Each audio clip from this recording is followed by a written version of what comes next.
Hello my dear friends, इस video में हम कर्नाटका टीईटी 2019 मैथमेटिक्स के प्रीवियस ईयर क्वेश्चन पेपर को एनालाइज करेंगे। माय डियर फ्रेंड्स, ये मत समझिएगा कि ये क्वेश्चन पेपर सिर्फ कर्नाटका टीईटी एग्जाम में ही हेल्पफुल है, बल्कि ये question paper central TET exam के लिए भी हेल्पफुल है, क्योंकि बहुत सारे क्वेश्चंस ऐसे हैं जो वैल्यूज तो चेंज होते हैं लेकिन क्वेश्चंस ऑलमोस्ट रिपीटेबल होते हैं। So my dear friends, here the question is the least positive integer whose product with 9408 gives a perfect square is whether it is 4, 3, 5 या 6। माय डियर फ्रेंड्स, इस question में ये पूछ रहा है कि उस लीस्ट पॉजिटिव इंटीजर को बताओ जिसका प्रोडक्ट 9408 के साथ मिलके परफेक्ट स्क्वायर देता है। इस टाइप के क्वेश्चंस को सबसे पहले हमको चाहिए कि हम एलसीएम निकाल लें। 9408 का एलसीएम निकाल लें। 2 4s are 8, remaining here 1, 2 7s are 14, here 0 as it is, 2 4s are 8. The next 2 2s are 4, 2 3s are 6, remaining here 1, 2 5s are 10, here 2 2s are 4. The next step 2 1s are 2, 2 1s are 2, remaining here 1, 2 7s are 14, here remaining 2 6 are 12. Here the next step is 2 5s are 10, here remaining 2 8s are 16, okay, remaining here 2 8s are 16. Here the next step is 2 2s are 4, remaining here 1, 2 9s are 18, here 2 4s are 8, here 2 1s are 2, 2 4s are 8, remaining here 1, 2 7s are 14. अब यहाँ पे 7 है, तो क्या ये 2 से cut पाएगा? 2 से मल्टीप्लाई हो सकेगा? नहीं ना। तो यहाँ पे at the place of 2 you should put it as here direct 7, okay, 7 2s are 14, then 7 1s are 7, okay, then 7 3s are 21. Here 3 1s are 3. यहाँ तक हमारा एलसीएम आ गया। तो अब हम कितने नंबर्स हैं, कितने नंबर्स के पेयर हैं यहाँ पे हम लिख लेंगे। How many 2s are here? 1 2 3 4 5 6 2s are there, okay, 2 into 2 into 2 into 2 into 2 into 2, okay. How many 7s are there here? 2 7 is there and 1 is 3, okay. So you should put it as here into 7 then 1 3 is there. यहाँ पे देखिए 2s हैं, 2 कितने थे? 6 थे और 7 2 थे और एक 3 था, ओके। तो इनका पेयर देखिए, एक पेयर इसका बन गया, एक पेयर इसका बन गया और एक पेयर इसका बन गया, इसका एक पेयर बन गया। अब बचा कौन सा? 3 बचा क्या? यहाँ पे बचा क्या? 3, ओके। यहाँ पे क्वेश्चन में यही तो पूछ रहा है, उस लीस्ट पॉजिटिव इंटीजर को बताओ जिसका प्रोडक्ट 9408 के साथ मिलके एक परफेक्ट स्क्वायर देता है, ओके। 3 into 3 ये हमारा एक परफेक्ट स्क्वायर है, तो हमारा आंसर आ गया 3 is the correct. Here the answer is 3. Here the next question is the length, breadth and height of a cuboid are x plus 3, x minus 2, x minus 1 respectively. The volume of a cuboid is dash, whether it is x cube minus 7x minus 6, x cube minus 6x plus 7, x cube minus 7x plus 6 या फिर x cube minus 6x minus 7. My dear friends, volume of a cuboid, always remember that formula is L into B into H, length into breadth into height. Now what is length here? The length is x plus 3 into the breadth is x minus 2 into the height is x minus 1. Length, breadth and height, इन सभी को एक दूसरे से multiply कीजिएगा। सबसे पहले इन दो bracket को कर लेंगे, okay. x into x minus 2, then plus 3 into x minus 2. Then this bracket as it is you should put it here. Then now x into x square minus x into 2 2x plus 3 into x 3x plus into minus 3 2s are 6, okay. Then here x minus 1 as it is. Here x square minus into plus minus, the largest number sign is plus, So you should put it as here plus 3 minus 2x is 1x minus 6 into x minus 1 here. You should multiply this whole bracket with this one. Okay. अब इसको easily solve करने का method ये है, इस x को इस whole bracket से कीजिएगा, देन -1 को इस होल ब्रैकेट से, तो ऐसे लिख लेंगे x into x square plus x minus 6 then -1 into x square plus x minus 6. Okay, x into x square x cube plus x into x x square minus 6 into x 6x minus 1 into x square 1x square minus into plus minus 1 into x 1x minus into minus plus 1 into 6 6. Okay, and now here just put it as x cube as it is. This plus x square minus x square get cancelled. Minus 6x into minus 6x minus into minus plus. Okay, 6x plus 1x is the 7x. Minus into minus plus means largest number का जो sign है उसको हम यहाँ पे put करेंगे -7x. Okay, plus 6 as it is. Here this one is the answer. Check here whether it is only x cube minus 7x plus 6. x cube minus 7x plus 6. यहाँ पे आंसर आ गया x cube minus 7x plus 6. So our answer is third. The next question is, the cost of making an article is divided between the materials, labor and overheads in the ratio of 5:3:1. The cost of the material is 125 rupees. Therefore, the cost of the labor is dash.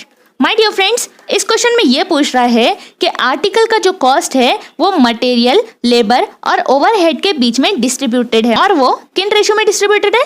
5:3:1. The cost of the material, अगर material का cost 125 rupees है तो labour का cost क्या होगा? इस question में ये पूछ रहा है, तो चलिए सॉल्व करके देखते हैं. यहाँ पे material ratio, labour ratio, overhead, इन सभी कौन से रेशो में है? 5:3:1. अगर हम टोटल करेंगे इसका, इन सभी को ऐड कर लेंगे 5 + 3 + 1, तो हमारे पास टोटल इसका आएगा 9. माय डियर फ्रेंड्स, हम यहाँ पे नोन से अननोन की तरफ जाएंगे. नोन यहाँ पे क्या है? Cost of the material is 125 rupees. तो हम कॉस्ट ऑफ मटेरियल को सॉल्व कर लेंगे पहले. Cost of material is equal to material expenses. Material expenses divided by total expenses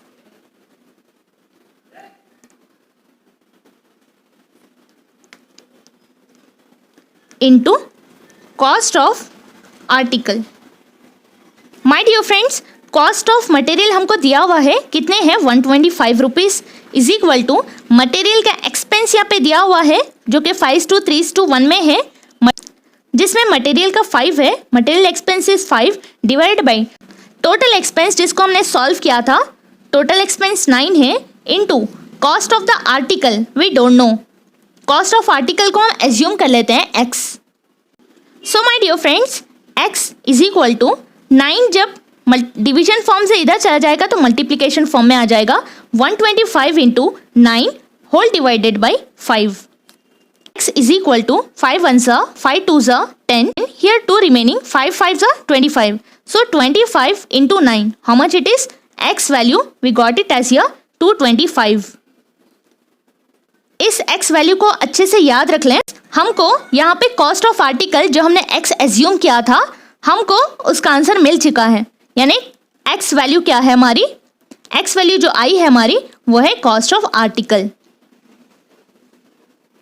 अब हम इसी से मटेरियल, लेबर या फिर ओवरहेड को सॉल्व करेंगे. माय डियर फ्रेंड्स, ये जो कॉस्ट ऑफ आर्टिकल है ये किन किन के बीच में डिस्ट्रीब्यूटेड थी? Material ratio, labour ratio, overhead, इन सभी के बीच में, इन तीनों के बीच में डिस्ट्रीब्यूटेड थी, जो कि 5:3:1 के रेशो में थे. अगर हम पर्टिकुलरली कॉस्ट ऑफ मटेरियल की बात करें तो यहाँ पे cost of article divided by cost of material करना पड़ेगा. कॉस्ट ऑफ आर्टिकल यानी x की वैल्यू क्या आई थी हमारे पास? 225 divided by 5. Okay, 5 1s 5 4s 20, remaining here 2. So 5 5s 25. The answer is 45. The cost of particular material is 45. For 3, you should put it as 225 divided by 3. Okay, 3 ones are 3 sevens are 21. Remaining here 1. 3 fives are 15. Okay, here the answer is 75. For overhead, overhead के लिए 225 by 1. तो answer हमारा 225 ही आएगा इसका. तो यहाँ पे ये मटेरियल का कॉस्ट है, ये लेबर का कॉस्ट है और ये ओवरहेड का कॉस्ट है. क्वेश्चन में क्या पूछा था? क्वेश्चन में कॉस्ट ऑफ लेबर हमारा क्या आया? 75. So the answer is 75. Here the next question is the missing number in the given pattern is dash, whether it is 5, 6, 8 या फिर 9. My dear friends, इस टाइप के क्वेश्चंस में या तो कॉलम्स को देखिए या फिर रो पे फोकस कीजिए. जैसे कि 3, 8, 7 है, 9, 4 डैश, देन 6, 7, 5. इसको कॉलम 1 बताइए, कॉलम 2 और कॉलम 3. या तो ऐसा देखिए या फिर ऐसा देखिए, यानी कि रो 1, रो 2 या फिर रो 3. ओके, 3 + 9 कितना होगा? 12. 12 + 6 कितना होगा? 18. देन 8 + 4 12 होगा. 12 + 7 कितना होगा? माय डियर फ्रेंड्स, यहाँ पे 18 हो रहा है इस कॉलम की बात करें तो, और यहाँ पे 19 हो रहा है. तो ये कॉलम एक दूसरे के डिफरेंट है. हम कॉलम पे फोकस नहीं करेंगे, अब हम रो पे फोकस करेंगे. 3 + 8 कितना होगा? 11. 11 + 7 कितना होगा? 18 यहाँ पे. तो यहाँ पे नीचे वाला जो रो है कंप्लीट, उसको सॉल्व कीजिएगा. 6 + 7 कितना होगा? 13. 13 + 5 कितना होगा? 18. इसका भी 18 हो रहा है यहाँ पे. तो यहाँ पे ऑब्वियसली 9 + 4 कितना होगा? 13. 13 में कितने प्लस किएंगे तो 18 आएगा? 5 प्लस किएंगे तो 18 आएगा, है ना. तो यहाँ पे इसका आंसर है 5. The question is a man was 25 years old when his son was born and 2 years later a daughter was born.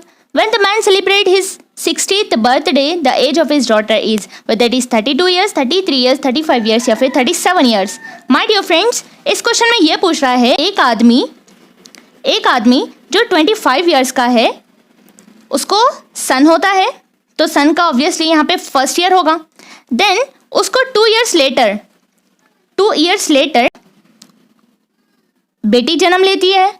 Daughter का ऑब्वियसली 1 year हो गया और उसके पापा का 27 years हो गया. तो यहाँ पे बेटी की एज क्या होगी? जब उसके पापा 60th बर्थडे जब वो सेलिब्रेट करेंगे तो उनकी डॉटर की एज क्या होगी? तो हम यहाँ पे ऐसे कर सकते हैं ना, 60 - 27. ऑब्वियसली हमको उनकी डॉटर की एज पता चल जाएगी. Here 10 - 7 is 3. Here 5 remaining here. 5 - 2 is 3. So 33 years. Daughter की एज हो गई 33 years. Here the question is the base of the triangle is 4 centimeter longer than its altitude. Altitude यानी कि हाइट को कंसिडर करते हैं. If the area of the triangle is 48 square centimeter, the base of the triangle is dash, whether it is 8 centimeter, 10 centimeter, 12 centimeter या फिर 14 centimeter. My dear friends, इस question में ये पूछ रहा है कि ट्रायंगल का जो बेस है वो इसके हाइट से, अल्टीट्यूड से 4 सेंटीमीटर लॉन्गर है. अगर ट्रायंगल का एरिया 48 स्क्वायर सेंटीमीटर दिया हुआ है तो ट्रायंगल का बेस क्या होगा? यहाँ पे सॉल्व करके देखते हैं. Base of the triangle is 4 centimetre longer than it's altitude. Height से 4 सेंटीमीटर बड़ा है ट्रायंगल का बेस जो कि दिया हुआ है. ओके, देन यहाँ पे एरिया जो है इसका वो 48 स्क्वायर सेंटीमीटर जो कि गिवन है. ओके, नाउ यहाँ पे area of the triangle, the formula of area of triangle is half into base into height. यहाँ पे इसको क्वाड्रेटिक इक्वेशन में लिख लीजिएगा. h² + 4h, ये +96 इक्वल टू क्या उधर जाएगा तो -96 हो जाएगा इज इक्वल टू 0. ओके, ना यहाँ पे 96 जो है उसका फैक्टर निकाल लीजिएगा. 12 8 96. ओके, 12 - 8 करेंगे तो 4h आ जाएगा. h² + 12h - 8h - 96 is equal to 0. Okay, here इन दोनों में कॉमन क्या है? h है. Then h remaining here plus 12, h get cancel, then minus, दोनों में क्या कॉमन है, -8 कॉमन है. Okay, so here h remaining here minus into minus plus 8 को 12 से मल्टीप्लाई करेंगे तो 96 आएगा, is equal to 0. h minus 8 is equal to 0, इन दोनों में common h plus 12 is equal to 0. Then here h is equal to -8 इधर जाएगा तो +8 हो जाएगा. Then h is equal to +12 इधर जाएगा तो -12 हो जाएगा. My dear friends, as you know all, height कभी भी माइनस में नहीं होती, तो हम इसको +8 या फिर पॉजिटिव इंटीजर को, पॉजिटिव नंबर को सिलेक्ट कर लेंगे. हाइट हमारी 8 है. हमको क्वेश्चन में ये पूछ रहा है कि if the area of the triangle is 48 square centimetre, the base of the triangle is. तो हमको मालूम क्या करना है, बेस मालूम करना है. तो हम यहीं पे मालूम कर लेंगे. Base is equal to 4 plus h. H की प्लेस पे हाइट 8 पुट कीजिएगा. 8 प्लस 4 कितना होगा, 12. तो आंसर आ गया हमें 12. So the base of the triangle is 12 centimetre. Here the question is the average of 5 consecutive integer is 3. The difference between second and fourth term of the sequence is dash, whether it is 8, 10, 12, 2 या फिर 3. My dear friends, consecutive integers यानी कि एक के बाद एक आने वाले. जैसा कि अगर हम let us assume कर लेंगे x plus 1 plus x plus 2 plus x plus x plus 3 plus x plus 4. देखिए यहाँ पे कितने नंबर्स हैं, 1 2 3 4 5 हो गए 5 नंबर. 5 consecutive integer is 3. अगर इन 5 कॉन्जिक्यूटिव इंटीजर का एवरेज है 3, तो इन सेकेंड और फोर्थ टर्म के बीच का डिफरेंस क्या है, सेकेंड और फोर्थ टर्म के बीच का डिफरेंस क्या है. तो हम पहले सॉल्व करके देखेंगे. इन सभी को पहले प्लस कर लीजिएगा. x plus 1 plus x plus 2 plus x plus 3 plus x plus 4, 1x 2x 3x plus 4 5. How much x here, 5x plus 1 plus 2 3, 3 plus 3 6, 6 plus 4, how much it is 10 here, divided by how many consecutive integers are there, the total number of consecutive integers are 5 is equal to, इन सभी का average क्या होता है 3. Okay, 5x plus 10 is equal to, ये division form में है, इधर चला जाएगा मल्टीप्लिकेशन फॉर्म में, 5 3 15. ओके, 5x प्लस 10 उधर जाके माइनस में हो जाएगा, 15 minus 10, how much it is 5 remaining. So 5 1 5 1. So answer is here, the value of x is here 1. यहाँ पे हमको वैल्यू मिल गई x की, तो हम यहाँ पे सिर्फ हमको डिफरेंस मालूम करना है सेकेंड एंड फोर्थ टर्म का. Second term is this one and fourth term is this one, x plus 1 and x plus 3. Put this one here, x plus 1 and x plus 3. Okay, x की value आ गई 1, तो यहाँ पे put कीजिएगा. 1 plus 1 is 2 here, then x की value 1 plus 3 here 4. तो इन दोनों के बीच का डिफरेंस क्या है. ओके, तो डिफरेंस क्या होगा, 4 minus 2 is 2 here. Our answer is 2. Now the next question is, choose and substitute the correct set of the signs in place of these sequentially, selecting from the given alternatives to make the equation meaningful. पे question में ये दिया हुआ है 4 3 48 4. यहाँ पे in place of this ऐसी कौन सी साइन आती है जिसको सॉल्व करने के बाद वो दो सभी एक दूसरे के इक्वल होंगे. अगर हम फर्स्ट ऑप्शन यहाँ पे पुट करके देखेंगे तो 4 into 3 at the place of this sign put कीजिएगा is equal to 48 divided by 4 कीजिएगा सॉल्व. 4 इंटू 3 कितना हुआ 12 इज इक्वल टू 48 एंड 4 को डिवाइड कीजिएगा. 4 1 4 2 सो 12, ये इक्वल है एक दूसरे के. तो आंसर यही है, multiplication is equal to and division. अगर हम सेकेंड ऑप्शन पुट करके देखें तो यहाँ पे ऐसे आएगा 4 multiplication 3 division 48 is equal to 4. क्या ये सही होगा, 4 3 12, 3 एंड 48 को कितना होगा 3 1 remaining here 3 6 16 is equal to 4। क्या ये एक दूसरे के इक्वल है? नहीं ना, तो आंसर हमारा फर्स्ट है। Here the next question is, the base of the prism is right angled triangle with base edges 6 cm, 8 cm and hypotenuse is 10 cm. If the total surface area of the prism is 156 cm square, then its lateral surface area is dash, whether it is 106 cm square, 108 cm square, 107 cm square या फिर 109 cm square. My dear friends, इस question में ये बताया जा रहा है कि प्रिज्म का जो बेस है वो right angle triangle with base adjust just like 6 centimetre, 8 centimetre and 10 centimetre. 10 centimetre. Okay, we are giving as name as here ABC.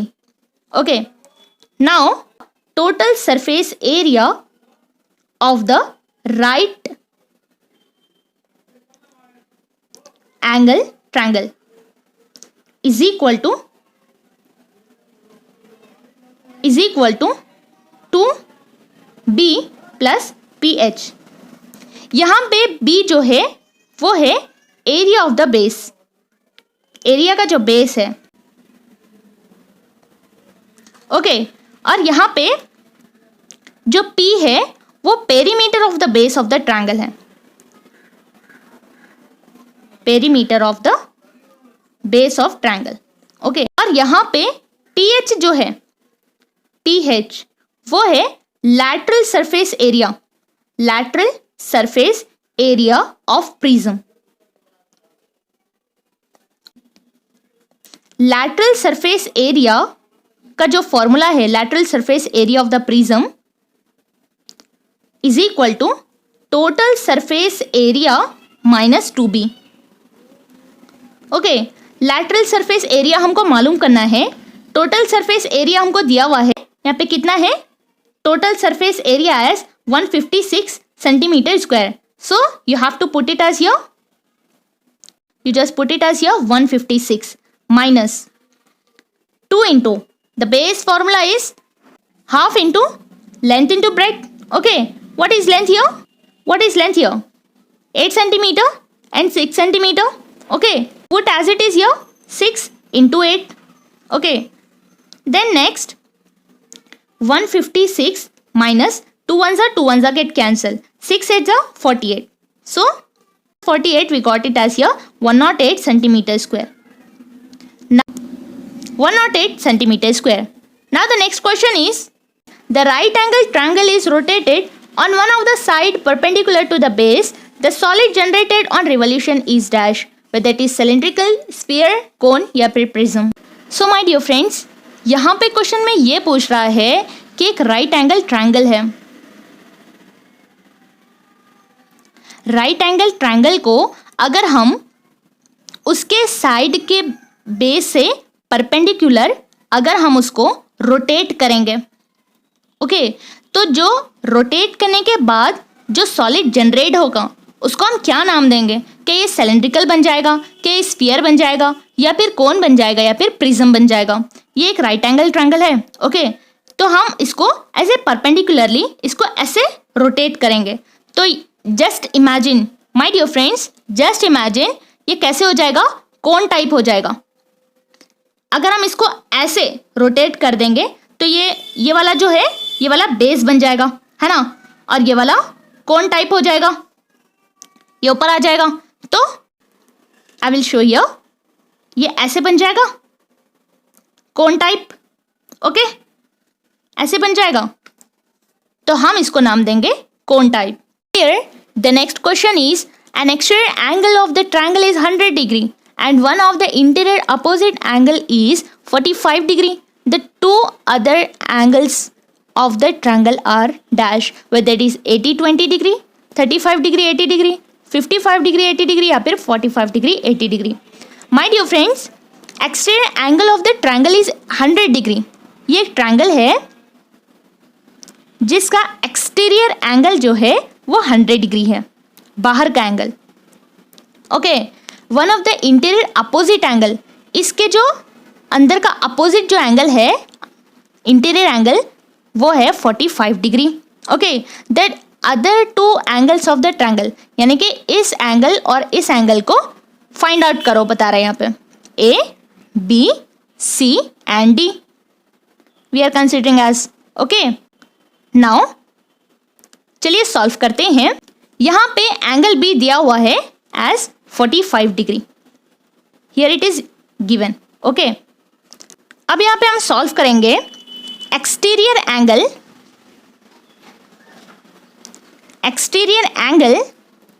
A C D.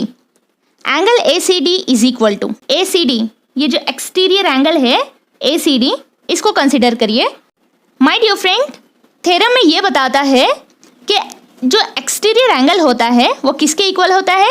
Interior दो अपोजिट एंगल के, यानी कि ये वाला एंगल और ये वाला एंगल, एक्सटीरियर एंगल जो भी होता है वो इंटीरियर दो अपोजिट एंगल का सम होता है। हमेशा याद रखिए, exterior angle is always equal to sum of two interior opposite angles. This is the theorem. Okay, exterior angle is the sum of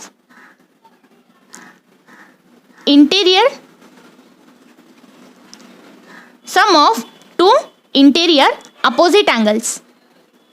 You should remember this one. यहाँ पे exterior angle ACD is equal to angle B plus angle A. इसको यहाँ पे solve कर लेंगे। angle ACD is equal to angle B plus angle A. Okay, angle B यहाँ पे क्या है? 45 है। एंगल बी 45 है, angle A we don't know, तो सॉल्व करते हैं। Angle B is 45 plus A C D, ये जो एक्सटीरियर एंगल दिया हुआ है 100, you should put it as your at the place of A C D 100 degree. Okay, 45 degree plus angle A as it is. Angle A is equal to 100 degree, ये plus 45 इधर जाके minus 45 degree हो गया।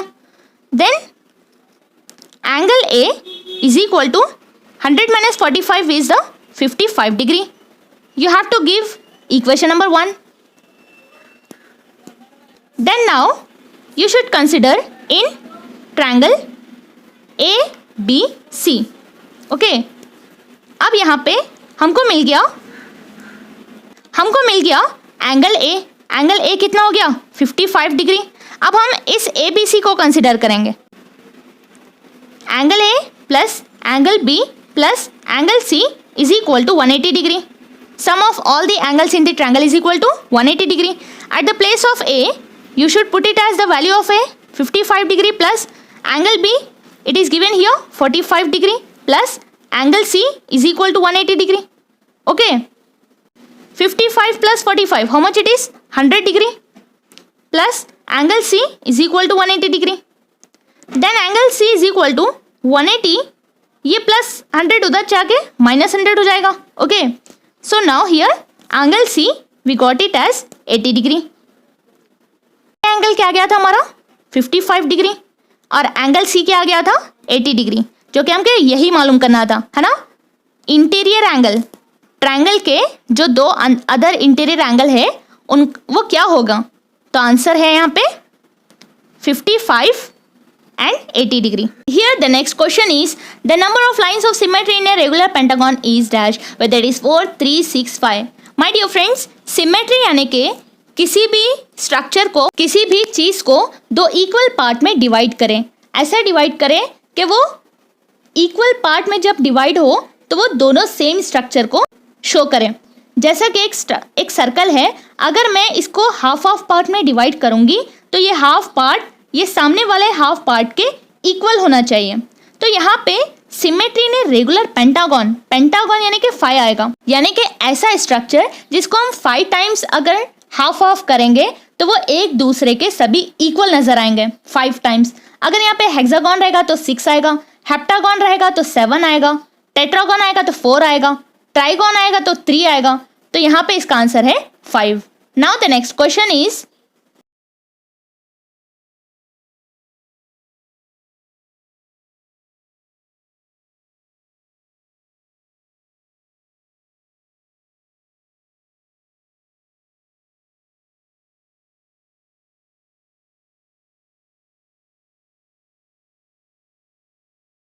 sum of two numbers is 45 and their ratio is 7:8. The numbers are whether it is 21 and 24, 22 and 23, 15 and 30 या फिर 20 and 25. My dear friends, sum of two number is 45 and their ratio is 7:8. तो वो numbers कौन से हैं? वो कौन से नंबर हैं जिनका सम 45 आ रहा है और जिनका रेशो 7:8 आ रहा है? तो हम अज्यूम कर लेंगे वो दो numbers x and y. Okay, let us assume as those numbers are x and y be the two numbers. अब यहाँ पे क्वेश्चन में ये बता रहा है कि सम ऑफ टू नंबर इज 45. इनका सम यानी कि x प्लस वाई बता रहा है 45 और इनका रेशो यानी कि x is to y is equal to 7:8. हम इसको ऐसे लिख सकते हैं ना, x by y is equal to 7/8. Okay, हम इसको इक्वेशन नंबर 1 दे देंगे. x plus y is equal to 45. अब अगर हम इसको सॉल्व करेंगे तो x is equal to y इधर चले जाएगा, डिवीजन फॉर्म में इधर जाएगा तो मल्टीप्लीकेशन फॉर्म में हो जाएगा. 7y डिवाइडेड बाई 8 हो सकता है ना. तो यहाँ पे आप इक्वेशन नंबर 1 में ये रख के सॉल्व कीजिएगा. इक्वेशन नंबर 1 क्या है? x plus y is equal to 45. At the place of x, you should put it as here 7y by 8 plus y is equal to 45. Okay. Then now here 7y by 8 plus y के नीचे कुछ भी ना रहा तो 1 रहता ना, तो इन दोनों का एलसीएम निकाल लीजिएगा. तो एलसीएम आ गया 8. ओके, होल टर्म को 8 से मल्टीप्लाई कीजिए. 7y by 8 into 8 get cancel, remaining as 7y. Okay, plus वहाँ पे y by 1 into 8. Okay, 8 into y is the 8y is equal to 45. Now 7y plus 8y कितना होएगा? 15y. 15y by 8 is equal to 45. Okay, then 8 इधर जाके multiplication form में हो जाएगा. 15y is equal to 45 into 8. 15 ये multiplication form में है, ये इधर जाएगा तो डिवीजन फॉर्म में आएगा. 45 इंटू 8 डिवाइडेड बाई 15. ओके, 15 1 जा 15 3 जा, हाउ मच इट इज? 3 8 जा 24. So now we got the value of y as 24. Okay, अब हम इस y की वैल्यू को x की वैल्यू में पुट करके x की वैल्यू भी निकाल सकते हैं. व्हाट इज ये? x is equal to 7y by 8. Okay, so put x is equal to 7y by 8. At the place of y, you should put it as here, the value of y as 24. 7 into 24 divided by 8. 8 1 za 8 3 za. So now 3 7 za 21. X here is the 21. So now we got the both the value. Okay, x value as 21 and y value as 24. So now the answer is 21 and 24. The next question is, if 14 is taken away from 1/5 of the number, the result is 20. The equation expressing this statement is dash, whether it is x minus 14 by 5 is equal to 20 by 5, x minus 14 is equal to 20 by 5, या फिर x by 5 minus 14 is equal to 20, या फिर x plus 14 by 5 is equal to 20. Question में ये पूछ रहा है कि 14 को अगर 1/5 ऑफ द नंबर से माइनस करेंगे, टेकन अवे ले जाएंगे, तो इसका रिजल्टेंट होगा 20. तो इस इक्वेशन को कैसे एक्सप्रेस किया जाता है? जैसे कि 14 is taken away from 1/5 of the number. 1/5 of the number, कोई एक नंबर का 1/5 में से 14 को माइनस करना है, तो हम 14 को ऐसे लिखेंगे, तो इसका रिजल्टेंट होगा 20. सो x into 1/5 is the x by 5 minus 14 is equal to 20. Okay, so we are expressing this equation in the form of this one, x by 5 minus 14 is equal to 20. Here the question is, the population of a city decreased from 25,000 to 24,500. The percentage of decrease is dash, whether it is 4%, 2%, 5% या फिर 8%. My dear friends, इस question में ये पूछ रहा है कि एक सिटी का पॉपुलेशन डिक्रीज हो रहा है 25,000 से -24,500 तक. हियर हमको पता करना है कि जो डिक्रीज हो रहा है उसका परसेंटेज क्या होगा। तो चलिए सॉल्व करके देखते हैं। Decrease is happened here 25,000 minus 24,500 कितना होगा? तो हमको आंसर आएगा 500। ओके, अब यहाँ पे इसका परसेंटेज पूछ रहा है तो परसेंटेज निकालिएगा। The percentage of the decrease, percentage of decrease is equal to decrease divided by original population कितनी थी इनटू 100। ओके, तभी हमारा परसेंटेज निकलेगा। तो डिक्रीज कितना हुआ था? 500। ओरिजिनल पॉपुलेशन थी कितनी? 25,000 into 100। Okay, this 2 0 can get cancelled. 5 1s are 5 5s are 25. This 0 here. This 0 get cancelled. 5 1s are 5 2s are. Here the answer is 2%. So now the answer is 2%. Here the question is the length of the diagonal of the rectangular playground is 125 meter and the length of one side is 75 meter. The length of the other side is dash, whether it is 110 meter, 120 meter, 100 meter या फिर 130 meter. इस question में ये बताया जा रहा है कि एक रेक्टेंगुलर में इसका डायगोनल का जो प्लेग्राउंड है वो 125 मीटर है। Length of one side is 75 meter, तो हम इसको 75 मीटर देंगे। ओके, अब यहाँ पे इसको नाम दीजिए A B C D। If we are considering as triangle ABC, okay, triangle ABC, अगर हम इस ट्रायंगल को कंसिडर करेंगे जो कि राइट एंगल ट्रायंगल है। Okay, here according to Pythagoras theorem AC square is equal to AB square plus BC square. Okay, AC square कितना है यहाँ पे? 125 whole square is equal to AB square कितना है यहाँ पे? 75 whole square plus BC square कितना है यहाँ पे? हमको नहीं पता, मालूम करनी है। ओके, 125 का स्क्वायर कितना होगा? 15,625 इज इक्वल टू 75 का स्क्वायर कितना होगा? 5,625 प्लस BC स्क्वायर। 5,625 इधर आ जाएगा तो माइनस में आ जाएगा। 5,625 is equal to BC square. Okay, we got it as here 10,000 is equal to BC square. ये स्क्वायर सामने चले जाएगा तो स्क्वायर रूट में आ जाएगा। ये 10,000 is equal to BC। Okay, हम इसको ऐसे कंसिडर करेंगे 100 का स्क्वायर, अंडर रूट ऑफ 100 का square means this get cancel. We can consider as easily the BC is equal to 100 meter. So now here the answer is 100 meter. Here the next question is the radii of the two circles are 19 centimeter and 9 centimeter respectively. The radius of the circle which has circumference equal to the sum of the circumference of the two circles is dash, whether it is 32 centimeter, 28 centimeter, 30 centimeter या फिर 34 centimeter. My dear friends, इस question में ये बताया जा रहा है कि दो सर्कल्स हैं जिनका रेडियस एक का 9 सेंटीमीटर है और एक का 19 सेंटीमीटर है। Okay, radius 1 and radius 2 we are considering as. Okay, this is circle 1 and this is circle 2। The radius of the circle which has circumference equal to the sum of the circumference of the two circles. So my dear friends, इस question में 3 circles की बात हो रही है। Solve करते हुए आपको पता चल जाएगा। यहाँ पे सर्कल 1 जिसका रेडियस 1 R1 हम कंसिडर करेंगे, रेडियस 1 है 19 सेंटीमीटर। ओके, सर्कल 2 जिसका रेडियस हम R2 कंसिडर करेंगे जिसकी वैल्यू है 9 सेंटीमीटर।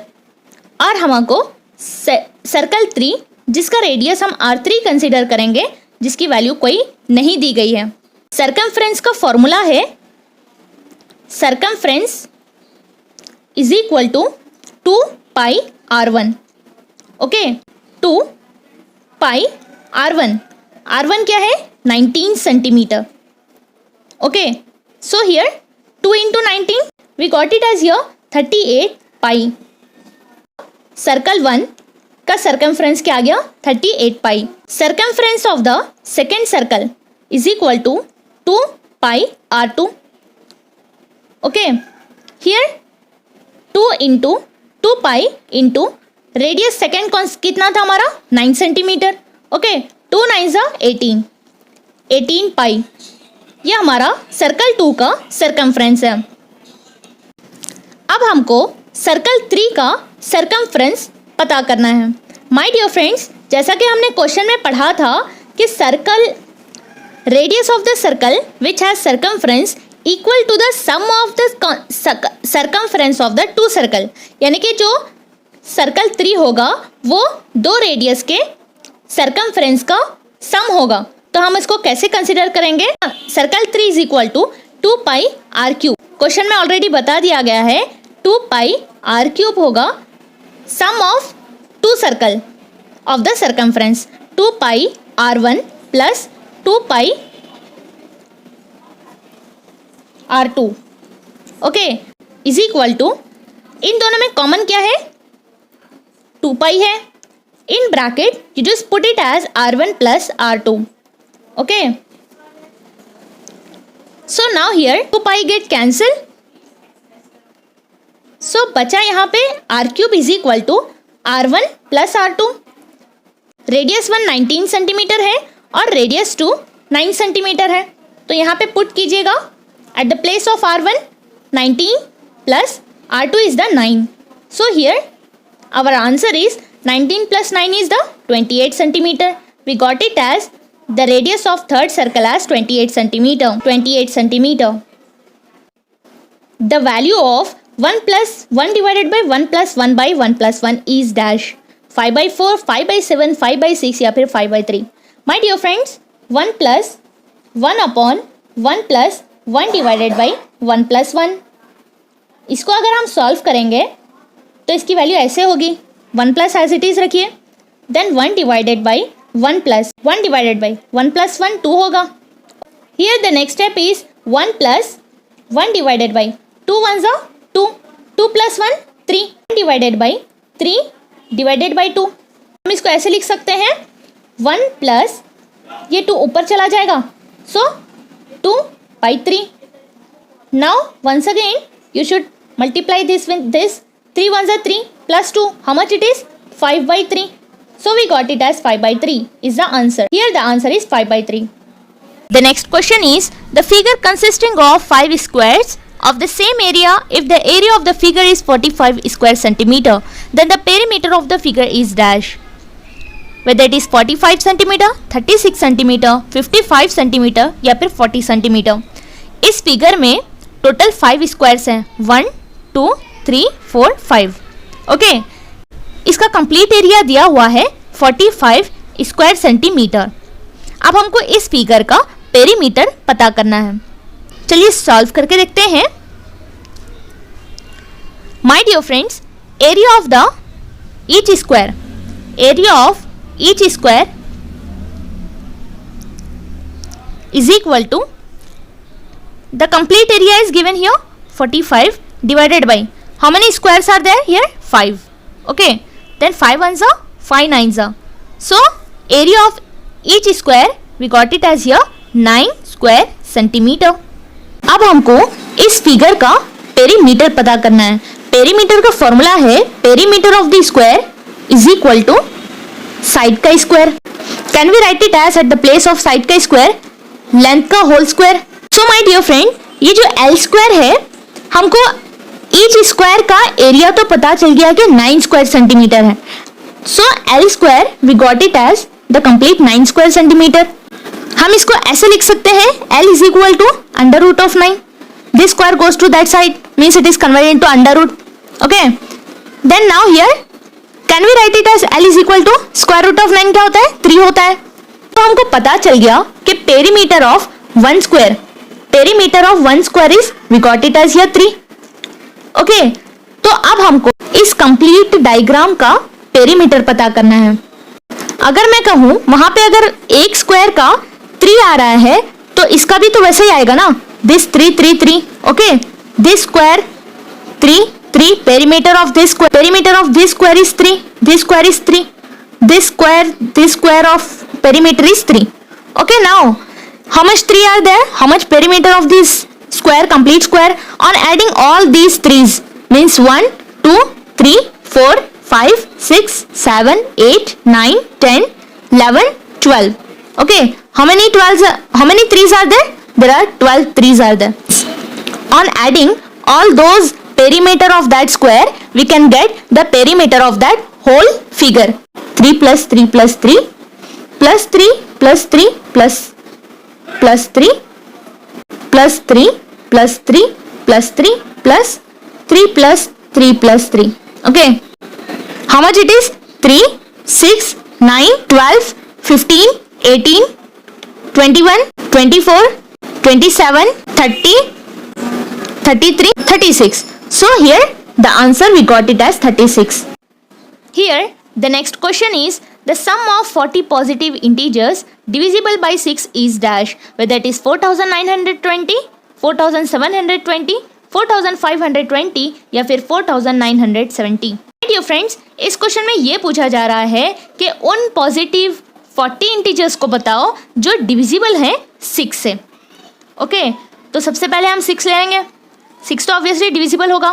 देन 12 ले लेंगे, then 18, then 24 up to 40th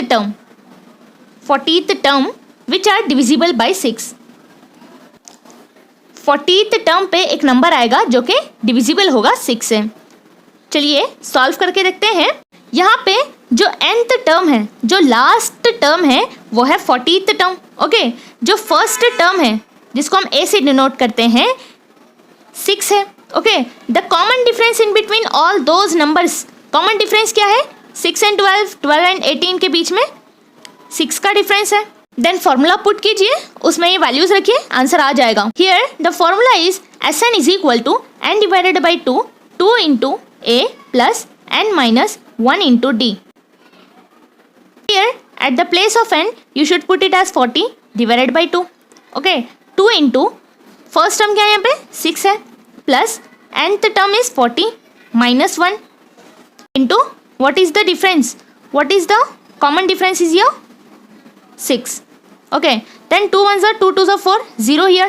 20 into 2 6 are 12, 2 6 are 12 plus 40 minus 1, 39 into 6. 12 plus 39 into 6, how much it is? 234. Okay, then 20 into 12 plus 234, how much it is? 246. 4920. It is only the answer. Here the next question is the interrelationship between the educational objectives, learning experience and evaluation according to first paradigm is whether it is linear, branched, triangular and cyclic. My dear friends, इस question से mathematics का pedagogy start हो चुका है. जैसे कि मैंने बताया था कि पेडागोजी आपके हर सब्जेक्ट में हेल्प करती है. तो मैथमेटिक्स अगर आप पेपर 2 दे रहे हैं तो मैथमेटिक्स और साइंस में 10-10 मार्क्स की पेडागोजी आती है. अगर आपने चाइल्ड डेवलपमेंट पेडागोजी को अच्छे से पढ़ लिया, उस सब्जेक्ट पे अच्छे से फोकस कर लिया, आपको 10-10 मार्क्स तो साइंस और मैथमेटिक्स में इजीली स्कोर कर सकते हैं. सो माय डियर फ्रेंड्स, इस क्वेश्चन में ये पूछा जा रहा है educational objectives, learning experience and evaluation, इन तीनों में, ये तीनों के बीच में कैसा रिलेशनशिप है. तो यहाँ पे आपको अच्छे से याद होगा कि हमने previous year question paper solve करते वक्त एक क्वेश्चन देखा था जो कि सेम एज रिपीट हुआ था. Educational objectives, learning experience and evaluation के बीच में ट्राईएंगुलर शेप का रिलेशनशिप है. यहाँ पे एजुकेशनल ऑब्जेक्टिव्स आएगा, यहाँ पे लर्निंग एक्सपीरियंस आएगा और यहाँ पे एवेल्युएशन आएगा. सो ये ट्राई साइक्लिक फॉर्म में है, ट्रायंगुलर शेप में है, तो इसका आंसर आएगा triangular. The next project method is based on the philosophy of dash, whether it is idealism, naturalism, realism या फिर फ्रैग्मेटिज्म. माय डियर फ्रेंड्स, ये question same as central TET exam में repeat हुआ था. आप इसको अच्छे से याद रखें. प्रोजेक्ट मेथड जो है वो फ्रैग्मेटिज्म की फिलोसफी पे डिपेंड होता है, बेस्ड होता है. तो project method it is based on the philosophy of pragmatism. Here the next question is mathematics programming is propagated by whom? Whether it is propagated by B.F. Skinner, Robert Mayer, Norman A Crowder या फिर Thomas F Gilbert? My dear friends, pedagogy में almost mathematics के pedagogy में almost ऐसे questions आते हैं, या तो स्टेटमेंट दे देगा और पूछेगा कि ये स्टेटमेंट किसने दिया है, या फिर कुछ ऐसा प्रोग्रामिंग वगैरह की बात करेगा और ये कहेगा कि ये इसको प्रोपगेट करने वाले, इसको इन्वेंट करने वाले कौन हैं। सो इसका आंसर है थॉमस एफ गिलबर्ट। जैसा कि हमने प्रीवियस ईयर क्वेश्चन पेपर में देखा था कि ब्रांच्ड प्रोग्रामिंग, मैथमेटिक्स की जो ब्रांच्ड प्रोग्रामिंग है उसको देने वाले कौन है? नॉर्मन ए क्राउडर, जबकि मैथमेटिक्स की प्रोग्रामिंग को प्रोपगेट करने वाले थॉमस एफ गिलबर्ट हैं। अगर हम इसको याद रखेंगे तो ऑप्शंस को क्वाइट करने में भी आसानी होगी और ऑप्शन को चूज करने में भी आसानी होगी। Here the question is, in a diagnostic test emphasize on dash, whether it is remedial instruction, preparing question, reteaching या फिर finding the root causes. My dear friends, ये क्वेश्चन है कंटिन्यूअस कॉम्प्रहेंसिव एवेलुएशन। ये चाइल्ड डेवलपमेंट पेडागोजी का एक बहुत ही लेंदी और बहुत ज़्यादा इंपॉर्टेंट टॉपिक है। आप इस टॉपिक को डीपली स्टडी करिएगा, क्योंकि इस टाइप के क्वेश्चन ना सिर्फ मैथमेटिक्स और साइंस में आते हैं, ना सिर्फ चाइल्ड डेवलपमेंट पेडागोजी में आते हैं, बल्कि इंग्लिश और उर्दू में भी इस टाइप के क्वेश्चंस को बहुत मर्तबा पूछा जाता है। सो डायग्नोस्टिक टेस्ट जो कि एम्फसाइज करता है रेमेडियल इंस्ट्रक्शन को, डायग्नोस्टिक टेस्ट इसीलिए करते हैं ताकि बच्चे के जो वीकनेस, बच्चा जब लर्न करता है तो उसका वीकनेस पॉइंट कहाँ पे है, ताकि हम उसको डीपली स्टडी करके उसके उस वीकनेस को दूर कर सकें, रेमेडियल टीचिंग प्रोवाइड कर सकें, remedial instruction, remedial guidance provide करने के लिए। सो इसका आंसर है remedial instruction. Here the next question is, in a classroom students are asked to establish a relationship between the vertically opposite angles. They draw various figures, measure the angles and observe vertically opposite angles are equal. In this case, students learning according to Van Hille is at which level? Van Hille की theory है जिसमें Van Hille 5 steps की बात करते हैं। उनका जो पहला स्टेप है इस विजुअलाइजेशन। विजुअलाइजेशन, इन स्टेप्स को अच्छे से याद रख लें, आपके क्वेश्चन में पूछ सकता है। देन सेकेंड इज एनालाइजेशन या फिर analysis. Then third is informal deduction.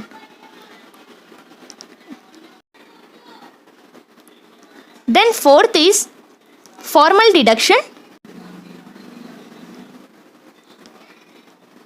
Then fifth is rigour. Dear friends, Van Hiele अपने थ्योरी में ये कहते हैं कि बच्चा विजुअलाइज करके सीखता है, चीज़ों को देख कर, छू कर, उसको पकड़ कर, उसको एनालाइज करके। देन सेकंड ऑप्शन आता है इनके पास एनालिसिस। बच्चा चीज़ों को कंपेयर करते हुए सीखता है, एक दूसरे से कंपेयर करना, एनालिटिकल लेवल। यानी कि आपको ये स्टेप्स पढ़ने के बाद समझ में आ जाएगा कि क्वेश्चन में क्या पूछ रहा है। In a classroom students are asked to establish a relationship between the vertically opposite angles. Vertically opposite angles के बीच में उन दोनों का रिलेशनशिप क्या है। तो बच्चे यहाँ पे क्या कर रहे हैं, एक दूसरे को कंपेयर कर रहे हैं। एनालिटिकल लेवल में आता है ये। They draw the various figures, measure the angle and observe the vertically opposite angles, they are equal.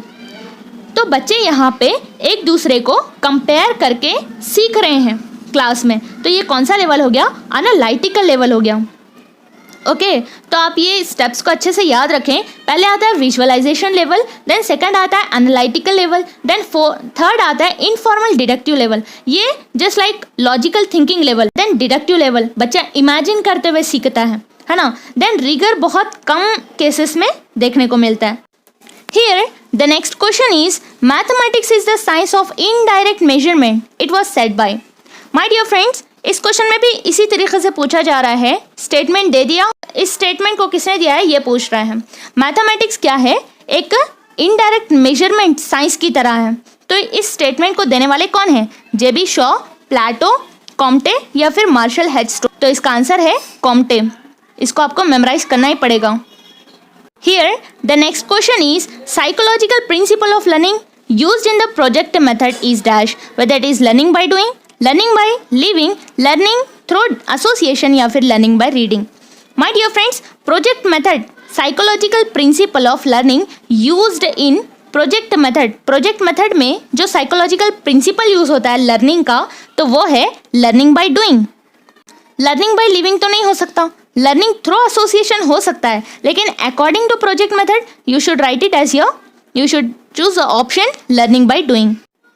Here the next question is, following topic can be taught well using community resources dash, whether it is equation, circle, banking या फिर graph. ऐसे topic जिसमें community resource का use करके topic को अच्छे से पढ़ाया जा सकता है। तो कौन सा टॉपिक है जिसमें हम कम्युनिटी रिसोर्सेज का इस्तेमाल करके पढ़ाते हैं? क्या ये इक्वेशन टॉपिक है, सर्कल है, बैंकिंग है या फिर ग्राफ है? तो इसका आंसर है banking. Here the next question is, objective which comes under psychomotor domain is dash, whether it is skill, knowledge, understanding या फिर एप्लीकेशन। माय डियर फ्रेंड्स, हमने 3 टाइप्स ऑफ डोमेन्स पढ़ा था, जिसमें सबसे पहले है साइकोमोटर, कॉग्निटिव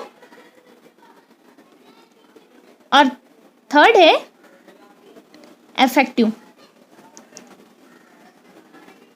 जिसको हमने H क्यूब के नाम से याद रखा था, है ना?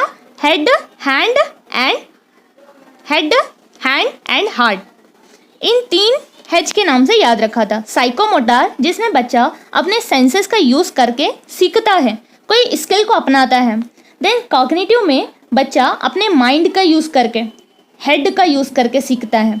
जैसे कि कॉन्सेप्ट हो गया, किसी भी कॉन्सेप्ट को समझना है तो वहाँ पे कॉग्निटिव डोमेन आता है। अफेक्टिव यानी कि इमोशंस से जुड़ा हुआ, आपके जो फीलिंग्स है, इमोशंस है, उससे जुड़ा हुआ अफेक्टिव यानी हार्ट से जुड़ा हुआ। तो यहाँ पे साइकोमोटर डोमेन यानी कि स्किल आ गया, इसका आंसर है skill. Here the next question is, the mode of assessment conducted by the teacher throughout the year in the students learning is dash, whether it is summative assessment, placement assessment, formative assessment या फिर continuous assessment. My dear friends, ये question भी continuous comprehensive evaluation topic का है, जो कि child development pedagogy subject में आती है। ये टॉपिक बहुत ही लेंदी और बहुत ही इफेक्टिव टॉपिक है। इस टॉपिक को अगर डीपली स्टडी करेंगे तो ज़्यादा से ज़्यादा स्कोर कर सकते हैं। माय डियर फ्रेंड्स, इस क्वेश्चन में ये पूछ रहा है कि वो कौन सा असेसमेंट है, वो कौन सा टेस्ट है जो कि teacher throughout the year यानी कि पूरा साल कंडक्ट करते ही रहती है और स्टूडेंट्स के लर्निंग में बहुत ही ज़्यादा ये हेल्पफुल होता है। तो वो है formative assessment, through out the year, पूरे साल में कंडक्ट करते ही रहना। डे बाय डे बच्चों के जो वीकनेस है, उनके जो स्ट्रॉन्ग पॉइंट है लर्निंग में, लर्निंग सिचुएशन में, लर्निंग कंडीशन में, उसको डायग्नोस करना और रेमेडियल टीचिंग प्रोवाइड करना या फिर रेमेडियल इंस्ट्रक्शन प्रोवाइड करना, वो फॉर्मेटिव असेसमेंट में ही आता है। माय डियर फ्रेंड्स, यहाँ तक हो गया मैथमेटिक्स का 2019 previous year question paper solve. जिन्होंने भी इन वीडियोस को नहीं देखा तो एग्ज़ाम से पहले इन वीडियोस को ज़रूर देख लें, क्योंकि ऑलमोस्ट ऐसे होता है कि कुछ questions previous year question paper से डायरेक्ट आ जाते हैं, रिपीटेबल हो जाते हैं, या फिर प्रीवियस ईयर क्वेश्चन पेपर को सॉल्व करने से हमको ये अंदाज़ा तो लग जाता है कि किस टॉपिक को सबसे ज़्यादा अहमियत देना है। सो माय डियर फ्रेंड्स, आप ज़्यादा से ज़्यादा इन वीडियोज़ को दूसरों से शेयर करें ताकि सभी इससे मुस्तफ़ीद हो सकें, फ़ायदा उठा सकें। और सो माय डियर फ्रेंड्स, चलिए नेक्स्ट वीडियो में मिलते हैं। अगर आपको इन वीडियो से रिलेटेड जो भी डाउट, जो भी क्वेरीज है, आप बिला झिझक मुझे पूछ सकते हैं। वीडियो से रिलेटेड जितने भी नोट्स वगैरह हैं मैं टेलीग्राम चैनल पे डाल दूंगी।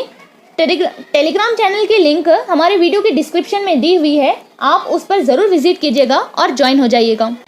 Thanks from Nabahat Husna.